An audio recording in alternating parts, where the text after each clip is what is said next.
I can definitely attest that the experience of shifting gears on this bike has improved significantly.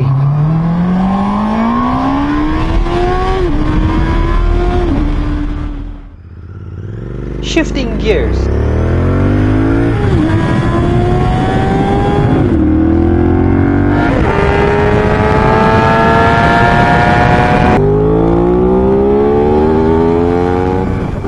Shifting gears is an integral part of riding a motorbike.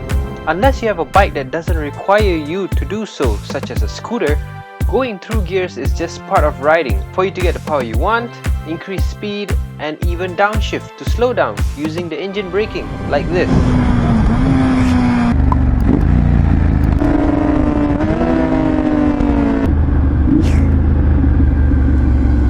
Since shifting gears is so important, you need the gear shifts to happen smoothly in order for you to be confident and enjoy your ride.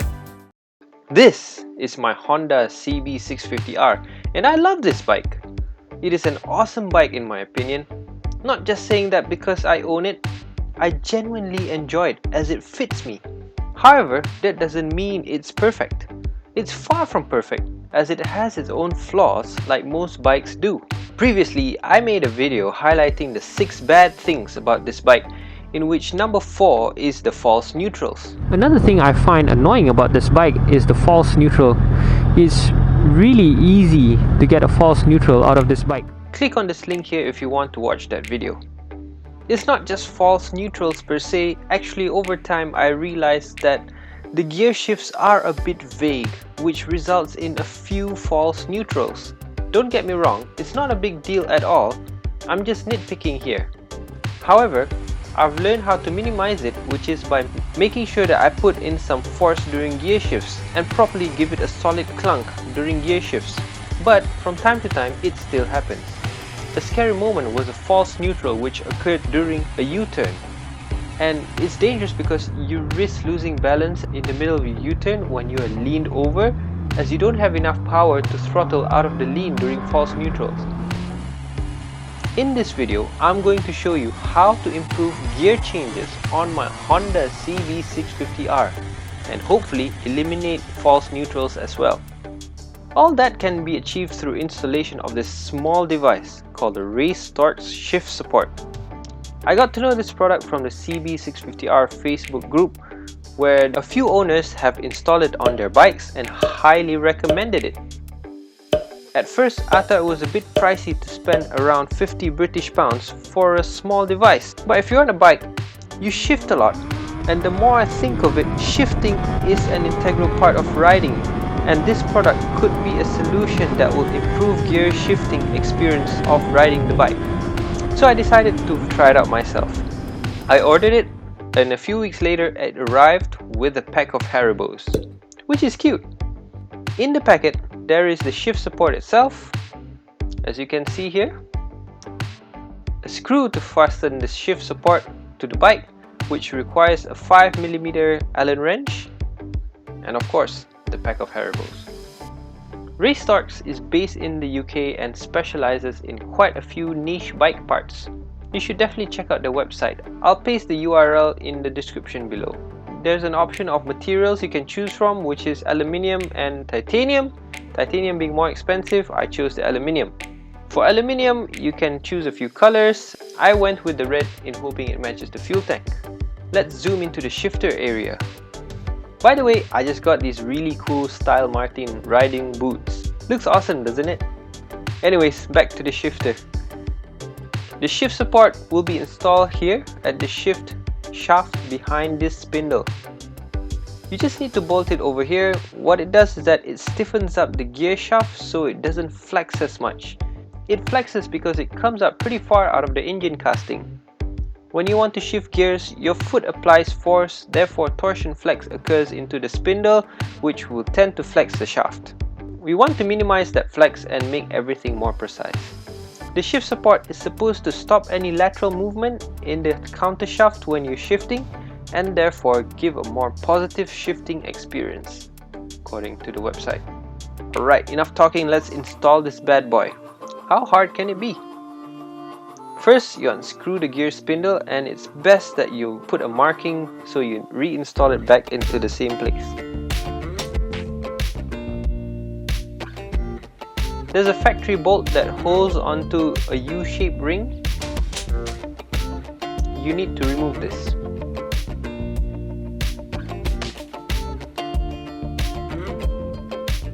First, you need to apply a bit of grease into the center of the shift support before installing it in place here.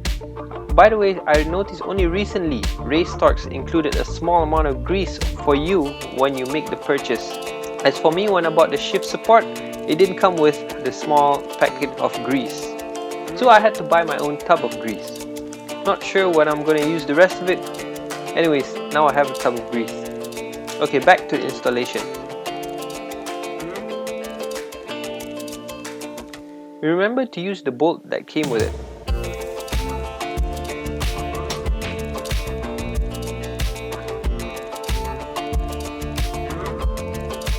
Now we just need to install the gear spindle back into the right location, and boom! Easy as pie. Alright, so that's done. Now I need to get changed. I'm going to put on my riding gear and test out what it feels like.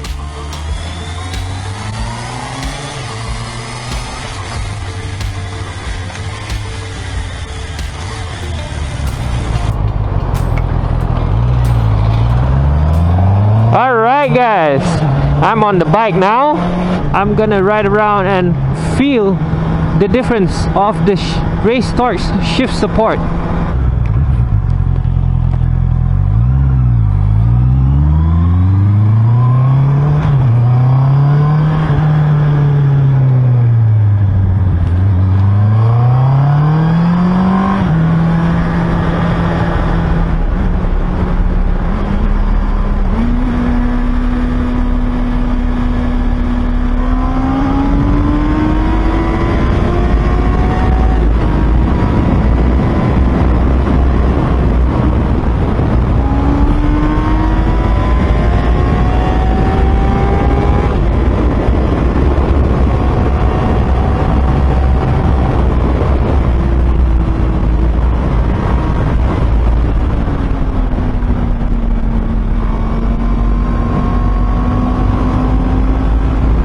Wow! How can such a small piece of metal improve the experience of shifting gears on this bike?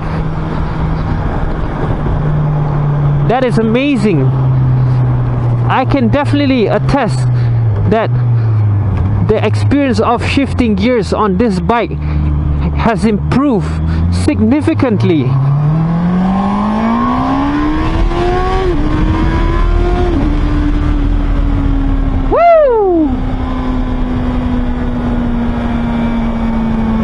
It definitely feels more premium, and there's a sense of better connectivity of the rider and the bike, because now I feel that I know what the bike is going to do, what the bike is going to give whenever I flick the gear shifter up or down.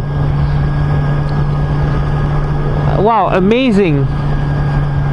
And because of that, I feel that it's definitely worth my money. To zoom in more on the specifics, specifically I feel that the biggest difference it makes is the shift from first to second, or second to first, where you get the neutral in between. There's a bigger risk there that you're gonna get a false neutral between those gears, and because of the precision that you get by installing this device on the bike, I feel that it's more crisp. When you shift up from first to second, or down from second to first, there's less of that vagueness that you get before, and definitely is more positive in terms of the shifting experience of this bike.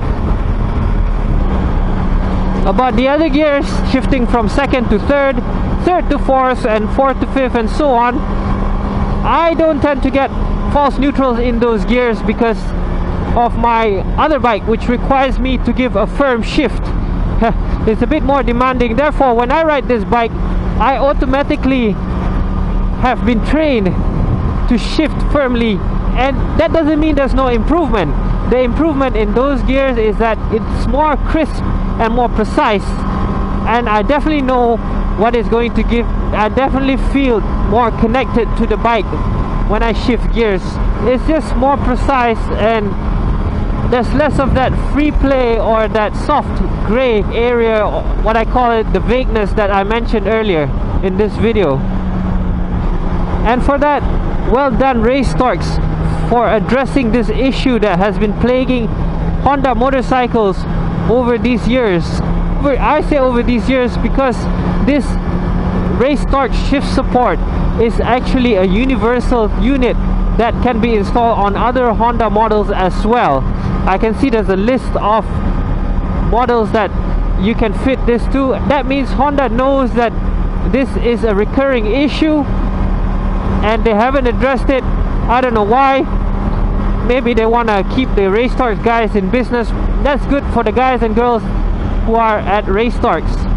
But anyways, I also want to thank the members of the Honda CB650R Owners Club group on Facebook who have shared their experience of installing the Racetorx Shift Support on their bikes, because they definitely convinced me to buy one and install it on mine, and it's definitely worth it. Thank you guys and girls.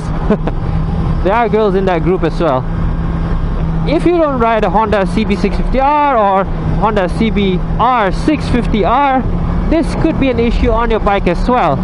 You should definitely check Racetorx website whether they have a unit for your bike. I definitely saw that Racetorx also manufactures a shift support for a Yamaha MT-09, Yamaha R1, and some Triumphs. I think I saw a Daytona and a Tiger, if I'm not mistaken. Alright guys, I hope you like my video. If you do, please give it a thumbs up. Hope you learned something, and if you have any questions or comments, please write them in the comment section below. Do subscribe to my channel if you haven't. Anyway, other than that, stay safe, ride safe, and have a great day. Bye bye.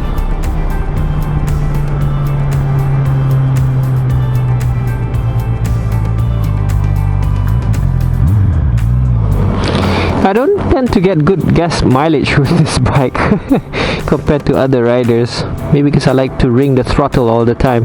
Look at that, 11.3 liters. I only moved 185 kilometers. Reset it to 0. Alright.